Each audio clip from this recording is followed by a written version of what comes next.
വീണ ടിക്കും Muhammad റിയാസിനുമെതിരായ E D നീക്കത്തിൽ രാഷ്ട്രീയ പ്രതിരോധം തീർക്കുകയാണ് CPIM. കോഴിക്കോട് മുതലക്കുളത്ത് നടക്കുന്ന രാഷ്ട്രീയ വിശദീകരണ യോഗത്തിൽ സംസ്ഥാന സെക്രട്ടറി എം വി ഗോവിന്ദൻ ഉൾപ്പെടെയുള്ള നേതാക്കൾ പങ്കെടുക്കുന്നുണ്ട്. മുതലക്കുളത്തേക്ക് പ്രവർത്തകർ ഇപ്പോൾ എത്തിത്തുടങ്ങിയിരിക്കുകയാണ്.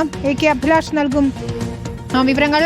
അഭിലാഷ്, ഇ ഡി റെയ്ഡ് നടത്തിയ ജില്ലാ കമ്മിറ്റി അംഗം നിഖിൽ ഉൾപ്പെടെയുള്ളവർ ഇപ്പോൾ തന്നെ എത്തിയിട്ടുണ്ട് ഈ വിശദീകരണ യോഗത്തിലേക്ക് എന്നാണ് നമുക്ക് മനസ്സിലാക്കാൻ സാധിക്കുന്നത്. എം വി ഗോവിന്ദൻ മാഷ് എത്തിയോ? എപ്പോഴാണ് തുടങ്ങുന്നത്? പ്രവർത്തകരുടെ പങ്കാളിത്തമുണ്ടോ?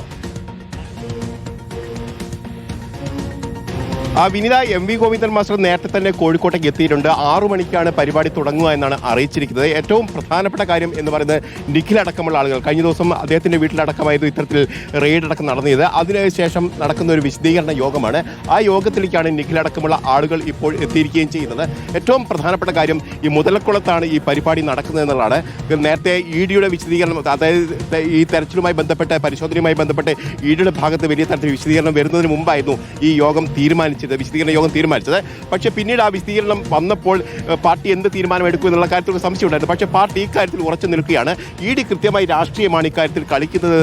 ദേശീയ തലത്തിൽ പരിശോധിച്ചാൽ അത് വ്യക്തമാവും എന്നുള്ള കാര്യം കൂടി പറയുന്നു. പലപ്പോഴും BJP എതിർപക്ഷത്ത് നിൽക്കുന്ന നേതാക്കളൊക്കെ ഇ ഡി കേസുകളിലൂടെ BJPയിലേക്ക് എത്തുകയും അവരുടെ കേസ് പിന്നീട് ഇല്ലാതായി പോവുകയും ചെയ്തതൊക്കെ നമ്മൾ കണ്ടതാണ് എന്നടക്കമുള്ള കാര്യങ്ങൾ CPM നേതാക്കൾ പറയുന്നുണ്ട്. പക്ഷേ കേരളത്തിൽ അത്തരം കാര്യങ്ങൾ നടക്കില്ല എന്ന് തന്നെയാണ് അവർ പറയുന്നത്. നേരത്തെ മുഹമ്മദ് റിയാസ് അടക്കമുള്ള ആളുകൾ പറഞ്ഞത് തന്നെയോ അല്ലെങ്കിൽ തന്റെ ഒപ്പം നിൽക്കുന്ന ആളുകളെയോ BJPയിലേക്ക് കിട്ടില്ല എന്ന് അദ്ദേഹം തീർത്തു പറയുകയും ചെയ്തു.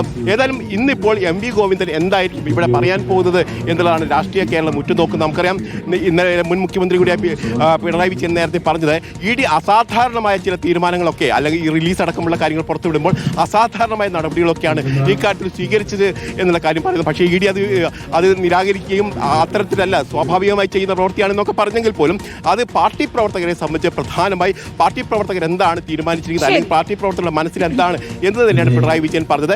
ഏതായാലും ഇക്കാര്യത്തിൽ രാഷ്ട്രീയ ലക്ഷ്യമുണ്ട്. ആ രാഷ്ട്രീയ ലക്ഷ്യത്തെ മറികടക്കുക എന്നുള്ള തീരുമാനം തന്നെയായിരിക്കും CPMന്റെ ഭാഗത്ത് നടക്കുന്നത്. ഏതായാലും ഇപ്പോൾ പരിപാടി തുടങ്ങാൻ പോവുകയാണ്. എം വി ഗോവിന്ദൻ മാഷ് അടക്കം അല്പസമയങ്ങൾക്കകം തന്നെ വേദിയിലേക്ക് എത്തും. ആദ്യഘട്ടത്തിൽ പി മോഹൻ മാഷും അതോടൊപ്പം തന്നെ ജില്ലാ സെക്രട്ടറി അടക്കമുള്ള ആളുകൾ, വസീഫ് അടക്കമുള്ള ആളുകൾ ഇപ്പോൾ തന്നെ വേദിയിലേക്ക് എത്തിയിട്ടുണ്ട്. വിനീത, ശരി, നമുക്ക് പ്രസംഗം തുടങ്ങുന്ന മുറയ്ക്ക്, പൊതുയോഗം ആരംഭിക്കുന്ന മുറയ്ക്ക് അതിലേക്ക് വീണ്ടും എത്താൻ നമുക്ക് പി മോഹനൻ, മെഹബൂബ്, വസീഫ് ഉൾപ്പെടെയുള്ള നേതാക്കളെയൊക്കെ നമുക്ക് വേദിയിൽ കാണാം. CPM സംസ്ഥാന സെക്രട്ടറി എം വി ഗോവിന്ദൻ എത്തുമ്പോൾ അദ്ദേഹത്തിന്റെ പ്രസംഗം തുടങ്ങുമ്പോൾ നമുക്കതിലേക്ക് പോവാം.